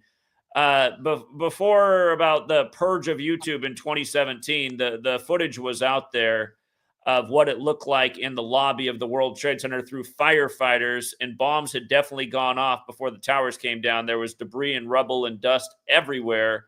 So some kind of explosions were going off prior to the dustification of the towers. So that's why I can't say that there were no demolitions. That there were definitely bombs that went off. I mean, you even look at the initial explosion that they say is a plane. It's an outwards massive explosion. And for anyone who's never seen the original footage of the plane hitting the building, it looks like it's pretty obvious it was CGI, because the plane flies all the way through the tower and comes out with its nose intact, and then the screen cuts to black. So I don't think there were any real planes involved in 9/11. All of the initial reporting was bombs going off. About an hour or so into the day is when the plane story came out. But yeah, I have no doubt that a very sophisticated weapon was used to turn those buildings into dust. But I'm not sure about no demolitions going off prior. I feel like it was all part of the major recipe of whatever they did that day. Right. Yeah. And part of the way to look at that is that, like I said, the impact, the seismic impact is a really big deal. So even if they did use explosives. If you look at it this way, at a controlled demolition site, you're not allowed to have any radios on in the area or cell phones because it can set this stuff off. So they certainly did not have all that stuff shut off in downtown New York. There's tons of people. There still was a lot of cell phones on, and then all the first responders radios. I was looking for the picture in here where they usually put up signs that says turn off two-way radio, demolition zone. And then as far as explosives and stuff, is one of the good sayings that she said in this book, not everything that goes boom is a bomb, and so there's certain things that it seemed like explosions that actually were not. But one of these pictures here, this is right in front of the North Tower, right there at street level. And there is an ambulance still parked right there, pretty much almost completely undamaged. And that's the North Tower right there behind it. If the buildings would have come crashing to the ground, they would have been all over the place right there. In fact, there was about 16 people that survived in the bottom of the North Tower in stairwell B. And those firefighters testified that when the dust settled, they could see sunlight above them. There used to be 110 stories above them. They were about at the 3rd or 4th floor. They weren't burned up, they weren't blown up, and they weren't crushed. And so the bigger cover up here is if we really understood 9/11, we would understand a different type of technology that would change the world over. This free energy technology that's available. Right. It's more than just saying, I know what happened on 9/11. This was a lie. It's covering up all of the physics that are truly available to us out there. Right. I completely agree with that. The whatever weapon was used has probably just never been publicly disclosed. And I'll remind people too that when Bill Clinton became president, a lot of people don't realize this, but Bill Clinton was not born. Well, Bill Clinton's biological father is Bill Blythe. His biological father was found dead in a ditch May 17th, 1946. Clinton was born 3 months later, August 19th. His mom remarried into the New York political dynasty. The Clintons, the original governor of New York was George Clinton, has the same birthday as New York. But Bill Clinton, when he became president, right after becoming president, you had the 93 World Trade Center bombing, and they said the explosives were planted the wrong way. Had they been planted the right way, it might have taken down the towers. That was the story at the time. And don't forget, Hollywood put out the movie Falling Down that day with Michael Douglas, with skyscrapers in the background of Los Angeles, opposite coast. But again, Bill Clinton, right before the 93 World Trade Center bombing, one of the first things he did as president was he stopped the underground weapons testing program that came out of the Manhattan Project. So my theory is that the weapon that was used was planted in the base of those towers after the 93 World Trade Center bombing and was essentially on a countdown to September 11, 2001. For people who don't know, again, 911 was made the national emergency dialing code in 1968, the same year World Trade Center construction began, the same year George W. Bush graduated from Yale and Skull and Bones, and on and on and on. There's so many tributes to that number 68. The Pentagon, they simulated 322 days before 9/11 on the day leaving 68 days left near a plane flying into the building. And to this day, they still haven't released any footage of a plane flying into the building. They did simulate 102 days before the attack, Al-Qaeda attacking the U.S. with cruise missiles. It does look more like a missile hit the Pentagon. But again, you take Judy Wood, what she's putting out about sophisticated technology. You look at what we're putting out about the total ritualism to it. Again, the truth is here. I don't know. I mean, maybe one day we'll know what kind of weaponry exists. Maybe in the future they'll start using this a lot on places, and people will learn about it. Like, oh, wait a minute, that thing that they just did to that building looks like exactly what happened to the World Trade Center that day. And maybe they'll be talking about this technology publicly in 50 years as we destroy other places, our enemies. But then by then it'll be too late for a lot of people to go back and go, wait a minute, I think that's exactly what they did to us. But again, Manhattan Project, Ground Zero, I think all the clues are right there. So I feel like I think it's what they were actually working on instead of building this atomic bomb. I think this is exactly. That's what I think too. They were developing. This is that page I was looking for where it says in blasting zone or turn off two-way radios and cell phones. Typically, you'll see stuff like that in demolition zones. But underneath the building, like I said, the base of the North Tower, about 16 people survived right there about the second story in the core of the building, where the strongest, there's 47 core columns there where they survived. And They didn't get crushed or blown. That's the strongest, that's the base of the building. And then underneath the building was actually very much unharmed. There was a mall underneath the building and parking structures. They said most of the building went into that. They were actually empty. The parking garages down there were empty. The mall was virtually like undamaged. And so there was nothing down there, wasn't blown up. You could still see like the storefronts and stuff where they're walking upright inside of the mall underneath the World Trade Center complex. And to see a lot of this stuff, if you want to see good edited, well put together videos, there's a couple of channels. 9/11 Revisionist. If you go to my page, just go to the featured channels, you'll find them. It's really, really well put together. It's a South African guy named Norman that did 9/11 Revision. Channel is there. Reality Axis is an amazing channel. Math Easy Solutions. You'll see those in my featured channels. Really great channels that put together good and well edited pieces of information. And my idea is if any regular person like me can just read this book and talk about it, I would encourage to just read chapter 1 and maybe talk about it on a YouTube video, kind of like I did, and let anybody know what you think might be wrong there. And one of the funniest things about melting steel, with fires is those steel bars that you have in your fireplace, they don't melt when you put fire logs on them, so stuff like that is pretty funny. And even with the planes, it would be impossible for planes to actually fly that fast or enter into buildings at all. So that's a little bit of a different direction. Judy doesn't talk about the planes so much because she wants to focus on the World Trade Center itself. But if you want to get into some of that, there's something called optical holography, and more now they even have like video game promotions in downtown LA with images in the sky that look like they're there, or in Dubai, they're doing a lot of that stuff. So there's some technology that would make you think that there's something in the sky.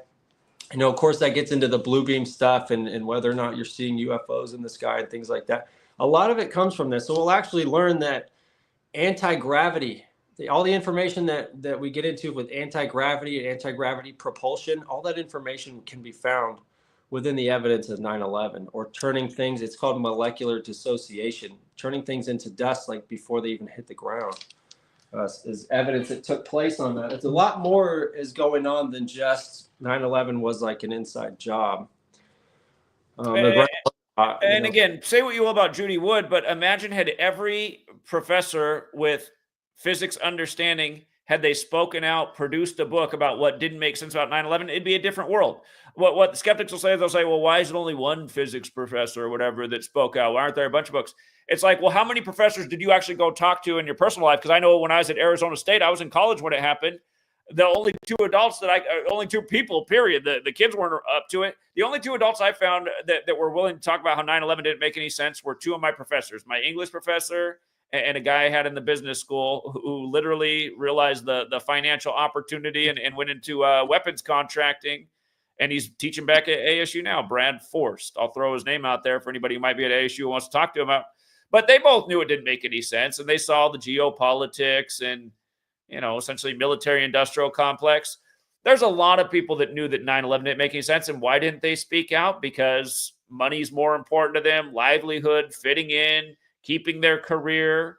Again, this is the world we live in, and that's why the corruption keeps going, because most people are more invested in the system than doing what's right. And yeah, there can be real consequences for doing it right. It's kind of like how I'm blacklisted essentially from my teaching profession for writing my first book, Letters and Numbers. I got hired, and then the job offer got rescinded. I decided I was going to go back and teach in 2018. And they didn't want to tell me why the job offer was rescinded. And then finally they said, well, look, it's because of this book you put out there and we don't like some of the things you wrote in it. And so, yeah, you're not. Don't conform, in the district. This perceptual conformity or fear of implications of the truth. If you don't follow the group, you'll be a pariah. You get put on the outside. But that's the reason I even started talking about that book, or I felt like sharing, because it just like Zach is like it's on a very smaller level, Zach, with not even compared to what Zach's sharing with us every single day. But if you want to know, if you really want to know without a doubt what happened on 9/11, you read that book. It's available on Amazon, and the links are all over my videos I did with it. It would change the world over. The free energy technology, it's available. We wouldn't be paying for these utility bills. wouldn't really be getting sick anymore. We wouldn't be having all this struggle in the rat race. That's how many things are behind that. You know, the whole medical industry, the whole oil industry, and all these things would basically mostly go obsolete. But that's what's behind that information. It's not just, hey, I figured out what happened on 9/11, or I read this book, I want to be, you know, virtue signal and share this with everybody. There's actually enough information in there to let you know it would change the world over if everybody understood what was in there. I would challenge anybody to find any flaw in that book and take a look at it. But there was a hurricane the size of Katrina just outside of New York on 9/11. Most people don't really know that. The book explains how they kind of covered that up. And what that hurricane did was, it's essentially like a giant Tesla coil. It creates a static electromagnetic atmosphere around it. So it's a controlled field where you enter in field interference. So the electromagnetic readings of the Earth on 9/11 were really going off the charts between 8:46 a.m. and 5:20 p.m. When Building 7 went away. They enter in things like microwave and radio frequencies that actually they change the composition of matter. So it can go as far as making matter turn into dust. But there's other effects. It makes it appear like there's fire in certain places where it's not actually hot. So they made it look like there was fire burning, made it look like smoke. You'll actually notice there's two different tones of smoke going in two different directions, or what looks like smoke. Some of it's very dark, some of it's very light on that day. And it really provides a lot of information as to what was really going on. Any of the video cameras, when something was happening, you would see this interference on like the police video cameras from the helicopters or from people on the ground. It was an electromagnetic, what does Judy Wood call it? Electromagnetic gravitic nuclear reaction. Cold fusion is one of the names that, the older names that they'd called it, or low energy nuclear reaction. Cold fusion is actually coming back in some of the newer news articles and stuff. One thing I question is, why was it there? Why was it available on Amazon? I feel like it's just part of, I probably am helping the cause by teaching about it, because they want everybody to kind of learn about directed energy, because now people are kind of directed energy experts when it comes to the California fires or Maui and things like that.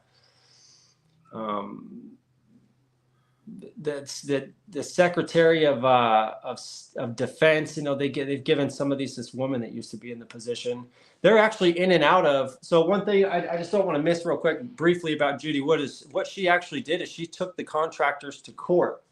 The people who put together this report called the NC Star 1. All of the contractors in here, what they did is they committed science fraud against the Data Quality Act. So she filed a request for correction on their report with her list of corrections. They denied it. That qualified her to file a key tam case that went all the way up to the Supreme Court, and they actually ended up just deciding not to hear it because they can choose to do that. She took them to court. If anybody wants to kind of know who did 9/11, or all the people who for sure know who did 9/11, is all the contractors that are a part of this. Applied Research Associates, SAIC is some of them. These are some of the same people that were in charge of security, cleanup, and investigation of 9/11.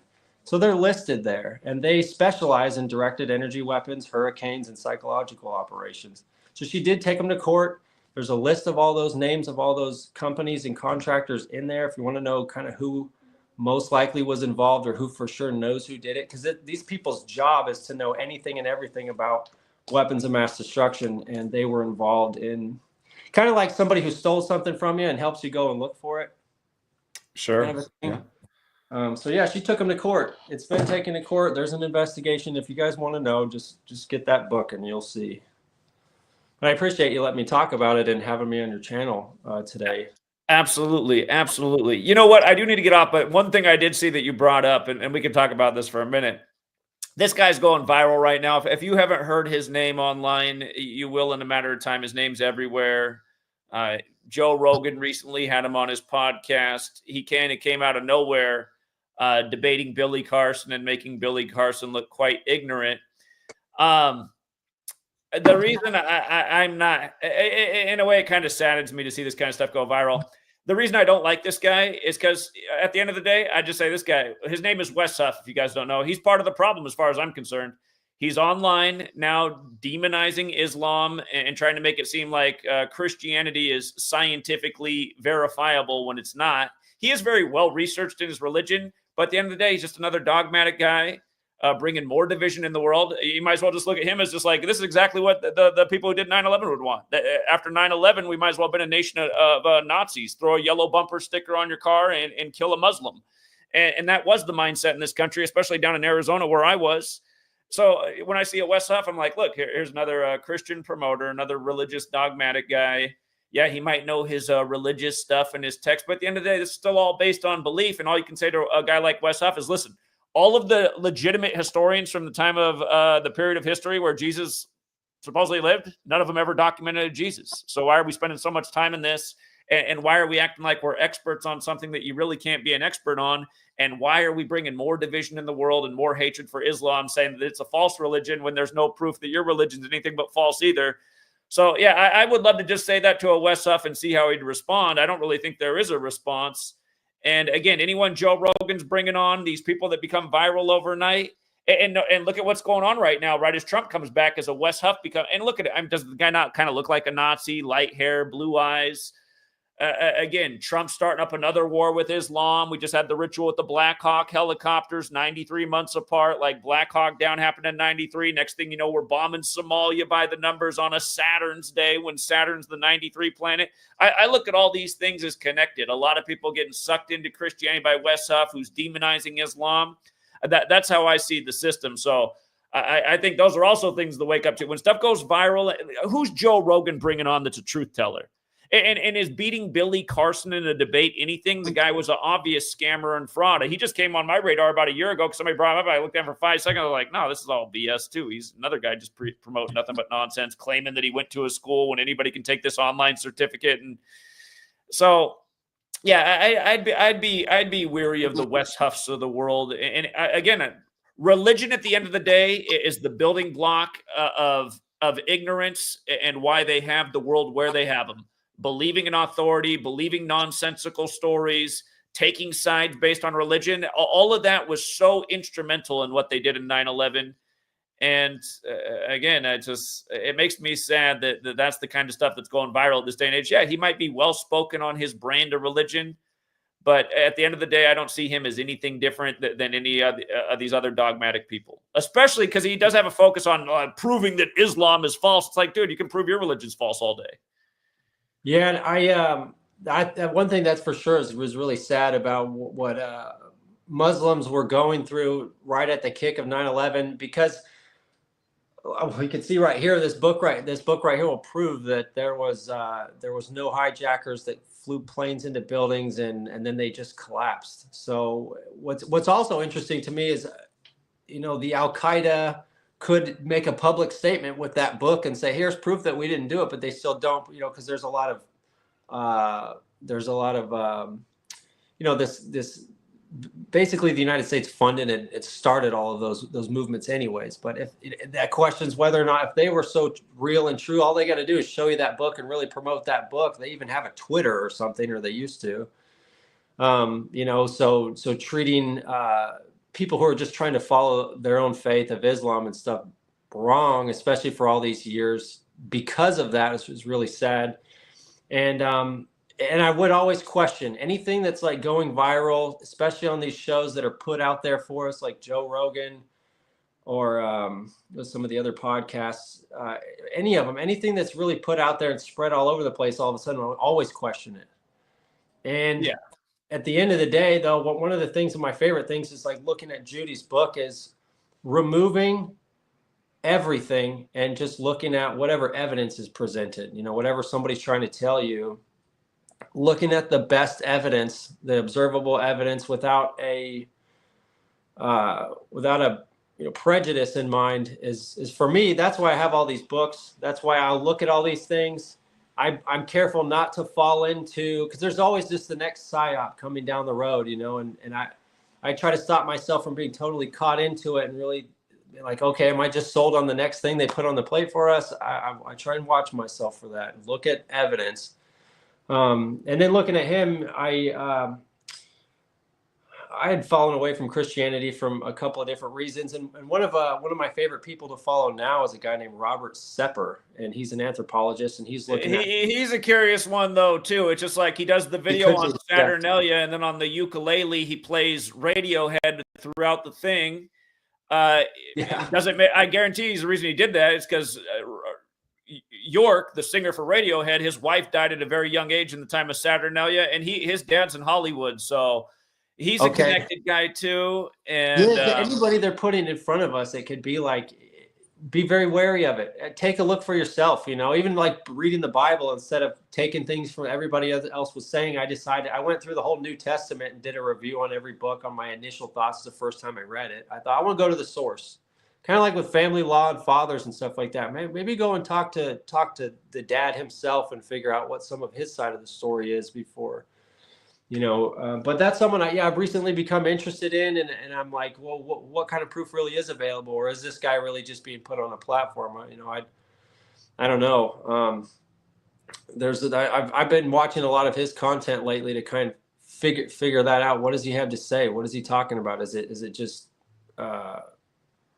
he just repeating a bunch of nonsense, or is he going? Well, he lost a lot of his audience recently because he kind of had a blame it on the Jew angle for a long time, and then people realized that he was Jewish himself, so people found that suspicious, and then his father's connections to Hollywood.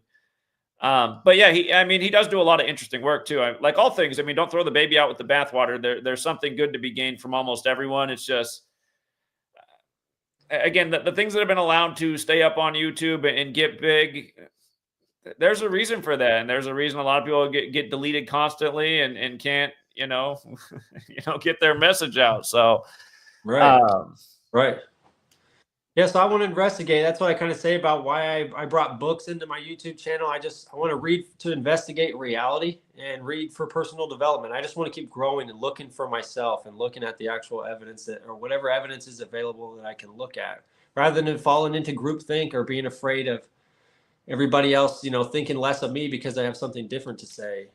Right. That's so important. And that was my big thing in 2013. I just realized, like, my group of friends who I've been friends with since middle school, it looks like it's time to part ways, because all they're doing these days is demeaning everything I'm saying. It's been that way for a long time. They used to like, oh, Zach, shut up about 9/11. I put up for a lot of years, but just things are getting worse. From 2001 to 2013, when I said enough's enough, I was just watching what's going on. Like, look at all the censorship online right now. Look at what they're saying on the news, that people should be shut down and shut up because they're questioning this latest news story. People need to speak out right now. And instead I'm speaking out, and my friends they're not maturing. They're not growing. They're staying in the same mindset. Like, Zach, just go along with what the TV says. It's like, you know what? You guys are limiting my growth as a human being. Time for me to move on. You guys didn't achieve adulthood. And I'd say that about most Americans. They're not adults. They are not adults. They're not doing anything adult. They're not thinking on an adult level. They're not taking responsibility for their own lives, their children's lives. They're letting their own children become little obese things.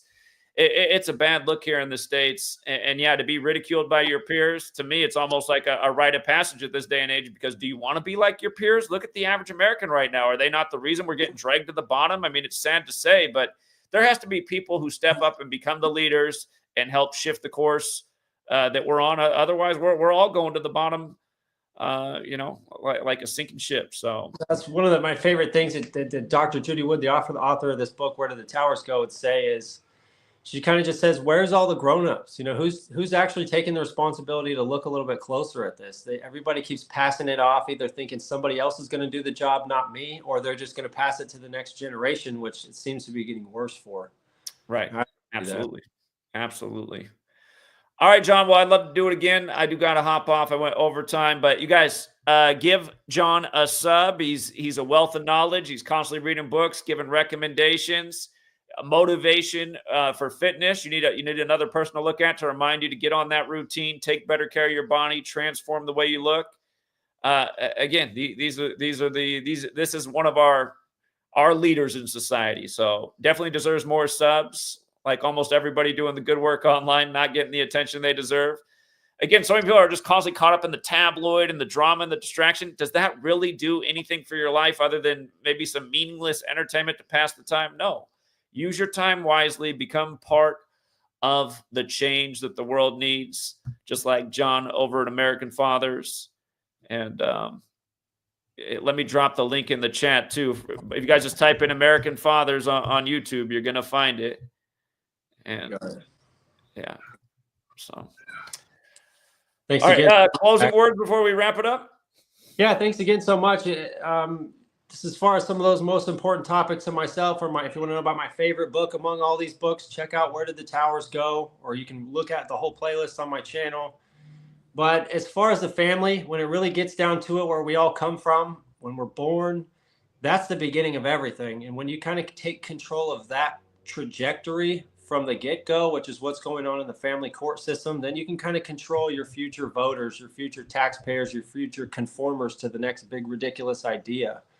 And check on those around you, though, too. I'll part with that. Is parental alienation should be a household term, and there's a lot of targeted parents out there. Most of the time it's fathers, sometimes it's mothers. Check on them, listen to their side of the story a little bit, especially if it's your immediate family and someone that is a part of your family, someone that you care about. Check on them, talk to them about that stuff. They might need some help and support. It's very isolating to go through that. And you might even be enabling parental alienation by, being on the side of maybe a mother or sometimes a father who's keeping their children away from their other parent or demonizing them. It's extreme psychological abuse on the parent and especially the children overall to go through that. Kids need both of their parents, their mother and their father. So take a look around you and pay attention to those kids and those parents and listen to their side of the story. Maybe offer some of them some support, and don't forget about them, because male suicide is huge. It's happening at extremely ridiculous rates, even in the military. 48% higher suicide rates come from those who never experienced deployment ever. So I would question, is that because of a lack of access to children? They're missing their kids. That's what most of them signed up to help take care of freedom, and then they realize it's not there. And the most important thing, before I care about the bank robber or the murderer out there, I care about having the right to have my kids in my life, and all these children deserve to have their parents in their life. So that's really the root of everything. Just check on those people. I would just ask that, and thanks again, Zach. Yeah, again, that's another topic I love to talk about. We could save it for another time, but yeah, it's been a slow and steady process to just break up the family unit, moving people out of the agricultural age where one parent could work, and to where we are now, where there's incentives for women to be single and get rid of their man, and states paying the bills for them. And yeah, this is all by design, and people have to wake up and see the forest for the trees and how we got to where we are, because we're in a bad spot. So again, thank you, John. I did post the wrong link a second ago for his channel. I'm dropping it again. Please do give John, a.k.a. American Fathers, a sub. And D26, I see in the back room, but like I said, I got to get off, man. I went over time because I got to be somewhere else right now. So, all right, guys, thanks again. Please do sub John's channel. It looks just like this, American Fathers. And we'll be back. All right, guys, have a good rest of your day. Until next time.